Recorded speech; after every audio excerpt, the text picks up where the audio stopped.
I'm a huge fan of the Netflix Daredevil. It's one of my favorite TV shows of all time, so I was beyond excited when the revival was announced. I was very mixed on Born Again Season 1. I liked a lot of the ideas, but I thought the execution was very messy.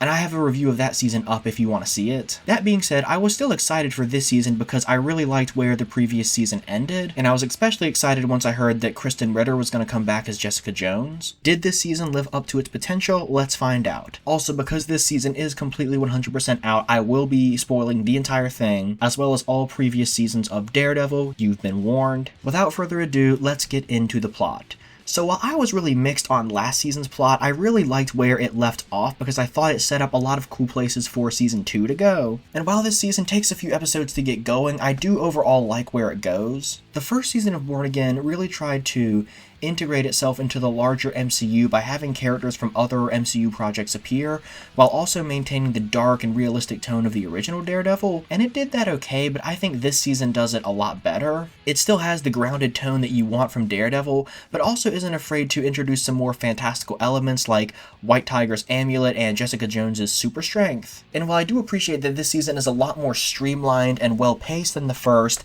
I do think there are a few too many characters and subplots. And another thing that I think is a downgrade is I think the fight scenes in this season, and really this series, are definitely a step down from the original Netflix. I think that the camera jerks around way too much and the choreography just isn't quite as sharp. Let's get into the individual episodes. Episode 1 was a pretty good start to the season. I think that the sinking of the Northern Starship is a great inciting incident for the season, and it helps give the season a sense of forward momentum. I also think that this episode did a good job catching the audience up on what the characters have been up to in the time since the previous season ended. However, I do feel that the internal conflict this series introduces feels a little bit played out.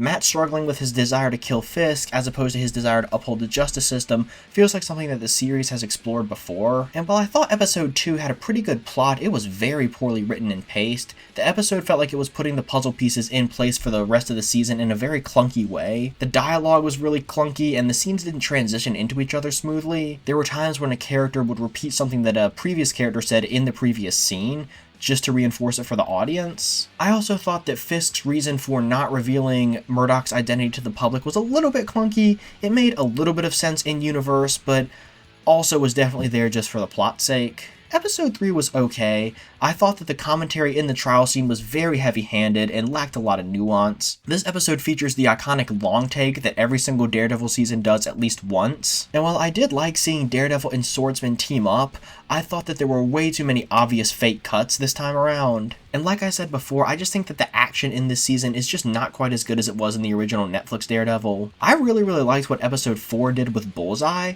Having him find pseudo-redemption is an interesting take on the character, and I think Wilson Bethel does a great job. I also loved the fight scene with the diner. Like I said before, I like that this season is leaning a little bit more into the fantastical side of things. The season does make Bullseye a little bit more fantastical in what he can do. I also really liked the way that this episode built up the conflict between Fisk and Vanessa and the way that conflict played out. And while of course I love the back and forth between Charlie Cox and Wilson Bethel, the moral argument that they get into feels worn out. The series has gone over that conflict many times before. Episode 5 is where the season really started to work for me. The plot lines and character arcs all converge in an engaging way. I loved the scenes with Buck and Daniel.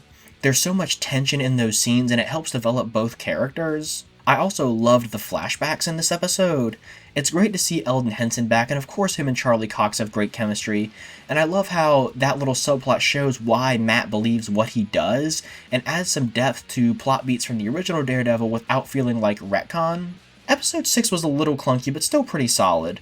I loved the reintroduction of Jessica Jones. It shows that she's gone on some character growth since we last saw her, and Ritter slips right back into the role.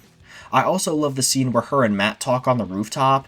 Charlie Cox and Kristen Ritter have great chemistry, and it is just so good to see these two characters together again. And I love the fight scene with the two of them. I love how their relationship has grown, and they have an affection for one another. That being said, I didn't really like the way that Saunders was removed from the story. The series didn't really do a great job showing how Powell knew that he was a leak. Moving on to episode 7. It was cool to see Mahoney again after his unexplained absence in season 1, and I also liked Dex's little subplot where he protects the governor of New York. I also really enjoyed Daniel's subplot here. There's a ton of tensions in the scenes with him and BB and with him and Buck. And while I do like the scenes with Matt and Karen and the scenes where they realize they can beat Fisk by the book, like I said before, it just feels repetitive of what the previous series did. Episode 8 was a pretty solid season finale. It tied up all the loose ends in a satisfying way and set up the next season to go some interesting places. While I do like that this episode wraps up the Fisk plotline, it feels very repetitive of Daredevil Season 3. Daredevil traps Fisk using the law, decides not to kill him, and they make a deal where they both survive. Not bad, just repetitive. I'll admit I was shocked that the writers chose to have Matt reveal his identity though. It changes the status quo in a way the MCU typically doesn't, and I'm excited to see what the next season does with that. Of course, because I'm a diehard fan of the Netflix MCU, I loved seeing Luke Cage again. I've always loved Mike Coulter as that character, and him and Ritter have great chemistry. On that same note, I really loved Ellison's brief appearance because I really liked his character in the original Daredevil. However, there were a few things I disliked. For one, I didn't really understand Heather's final scene. Her whole arc this season is about her processing her trauma from Muse's attack in the previous season, and I didn't quite understand what her final scene meant. I also thought it was out of character for Dex to reveal himself to Powell. I think Dex would be smarter than that. I think that if he really wanted to kill Fisk, he wouldn't have revealed himself until Fisk was in his line of sight and he could have taken a shot at him. So this season's plot is overall well paced and well executed, but it just retreads many plot beats from the original series. I think this season is still dealing with the fallout of some of the bad decisions that were made during pre-production of the first season. That being said, it still does the best it can with the cards it was dealt, and I am excited for season 3. Let's move on to the characters. Obviously, Charlie Cox gives it his all as Matt Murdock. He's such a perfect fit for the character, and I think that this season tries to do something different with him by having him have to go into hiding as both Murdock and Daredevil. However, I feel that his internal conflict here feels very played out. We've seen Matt struggle with his desire to kill Fisk numerous times at this point, and while the season does try to do something new by having Matt go on a flat arc where he's the one who inspires Karen to adopt his worldview, it still feels like we've been here before. And obviously Vincent D'Onofrio gives it his all as Wilson Fisk. He perfectly embodies the subtle violence and frailty of the character. However, this season has no idea what to do with him on an internal level. He has no real internal conflict or character struggle. I actually really like what this season does with Karen. She goes through the same internal struggle that Matt did in the previous seasons. I also like that her and Matt are finally together in this season after being will they or won't they for like 5 previous seasons. Heather's storyline is okay here. I like how her trauma from Muse's attack is addressed, but I think she goes to the dark side a little bit too easy. I was also a little bit confused by her actions in the finale. She seems to still care for Buck, but also wants to betray Fisk, but Fisk doesn't really have a reaction to her overtly betraying him. And like I said before, I didn't get the final scene where she put on Muse's mask. I don't know what that's supposed to represent. Mr. Charles is an okay addition to the season. I love Matthew Lillard, and it's cool to see him do a different type of role. However, I do feel like his storyline feels a little bit tacked on. I'm a big fan of Tony Dalton, so I was really excited to see more of him this season, and while I like his subplot about the corrupt court system, I wish we got more of him this season. He has one cool action scene and then just kind of disappears. I, however, really liked Daniel Blake's subplot this season. As much as I like Michael Gandolfini as an actor, I thought his character was really annoying last season. However, his internal conflict here really worked for me, and his character ends on a bit of a tragic note. However, I do wish his storyline was spaced out a little bit. At the end of episode 5, Daniel seems like he's 100% committed to Fisk, but then only 2 episodes later, he betrays Fisk and gives up his life. And while I like that idea, I do wish that his growth was spaced out just a little bit more. Kirsten's storyline is fine. I do like that this season fleshes her out a little bit more, but her character is still just a bit of a nothing burger. I also really like what this season does with Cashman. In the first season, he was very one-dimensional. He was basically just British Wesley. However, this season dives more into his backstory and his worldview. I also like his twisted relationship with Heather because it shows how messed up both characters are. However, I do wish that we got a little bit more closure with him. He gets shot in the final episode, but we don't really get to see what happens to him.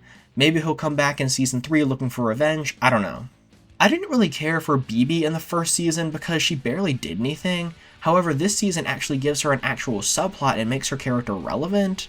I love the role that she plays in bringing Fisk down, and her relationship with Daniel is great. I thought Sheila was an okay character in season 1, but she is completely useless here. She has no subplot or internal conflict. And I thought Cherry was a redundant character in season 1 because we already have the character of Mahoney. He has an okay subplot here, but he's not really in the season much, so there's not much to say about him. And while I really like Ayelet Zurer as Vanessa, her character feels a little bit bare bones here. She functions more as a plot device than an actual character. Her death is what motivates Fisk to go over the edge, but Vanessa herself is given very little to do. I really surprisingly liked Dex's subplot this season. Having him go on a quasi-redemption arc was an interesting direction for the character. I also think that Wilson Bethel has really settled into the role here. I wasn't always a fan of him as Bullseye because I thought he was too much of a pretty boy, but this season really changed my mind. I also really loved the flashbacks with Foggy in this season. I thought that they played a great role in fleshing out Murdock's worldview.